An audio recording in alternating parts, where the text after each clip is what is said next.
Destiny 2 has a significant cheating problem, particularly in PvP modes like Trials of Osiris and in high-level PvE activities such as contest mode raids. A large percentage of players engaging in these activities are suspected to be using cheats, with some reports indicating that up to 70% of top teams in recent contest mode raids may have cheated. There is a specific examples of cheating in Destiny 2 and PvP. Cheaters use aimbots, wall hacks, and other tools to gain an unfair advantage, making it difficult for legitimate players to compete. This phenomenon is bad at this moment in Crucible or any high-end PvP like Trails that the PvP landscape just become unbearable for casual players to enjoy, which is leading to a general sense of unease about the game overall and earning players paranoid. In the days prior to Steam and New Light, if an opponent hit an impressive headshot or made a great play, they were respected for their skill.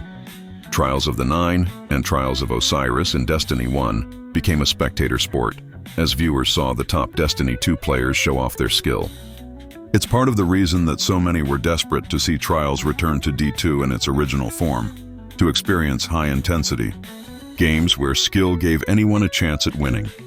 Now, any impressive play by an opponent is immediately under suspicion. If a player hits a crazy headshot from what seems like an impossible angle, there is the immediate question of whether they are using an aimbot or wall hack. Even opponents that might simply be lucky are instead instantly labeled as cheaters and reported in Destiny 2 and on their Steam profile. Some Destiny 2 players try to give their opponents the benefit of the doubt based on their Steam profile, i.e., a more active profile is less suspicious than a brand new one. But there is still a constant sense of paranoia across the Crucible. Tune into any Destiny 2 streamer on Twitch, and you are likely to hear some doubt enter their mind anytime they start losing. Yes, there are plenty of players out there that are capable of beating a Destiny 2 streamer, but those content creators' feelings represent the game's issues overall. It is impossible to know for sure, and in a game where one click on an opponent's head can turn the tide of a match. There are going to be suspicions now. Obviously, there are cheaters in Destiny 2 that make their methods a lot more blatant. Some hover in the air and teleport to a player's location like Harry Potter or an AC-130, while others gain super energy instantly and fire endless Nova bombs through the ground. Occasionally, cheaters will even take away a player's gun.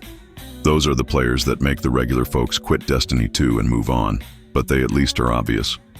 Some players paying recovery services sometimes unknowingly hire cheaters to win matches for them, inflating fake skill levels and ruining matchmaking, while other cheaters disconnect opponents or manipulate connection stability to gain unfair advantages, especially on console platforms.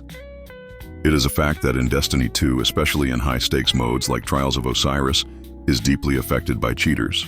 When cheaters dominate Crucible playlists or trials, matchmaking loses its fairness, causing frustration and driving legitimate players away.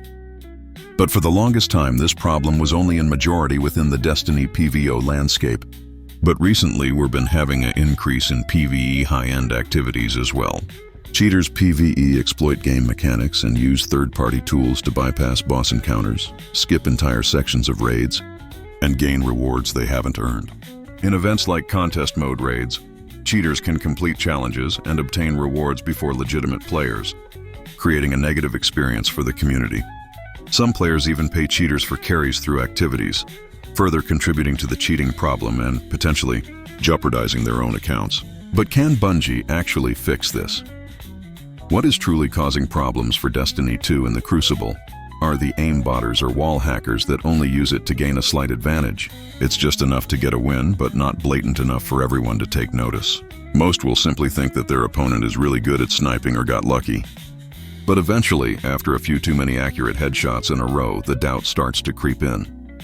The best counter to the Destiny 2 suspicion problem is to look at an opponent's stats and their accuracy. Anything in the 90% or higher range is likely someone abusing the system to gain an unfair advantage.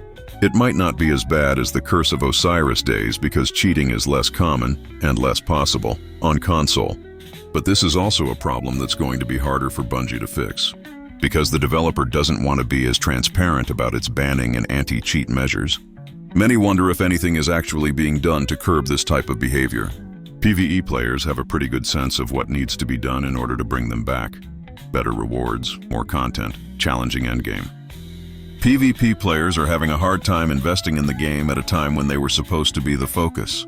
Frustration is one thing, but when a game is altering players' moods and making them suspicious of everything, earning back that trust is a lot more difficult. But all of this is creating a psychological impact on the player base. Loss of trust. Seeing obvious cheating or suspecting it regularly erodes player trust in the game. Community frustration. Forums and social media become filled with negative posts, harming community morale. Player exodus.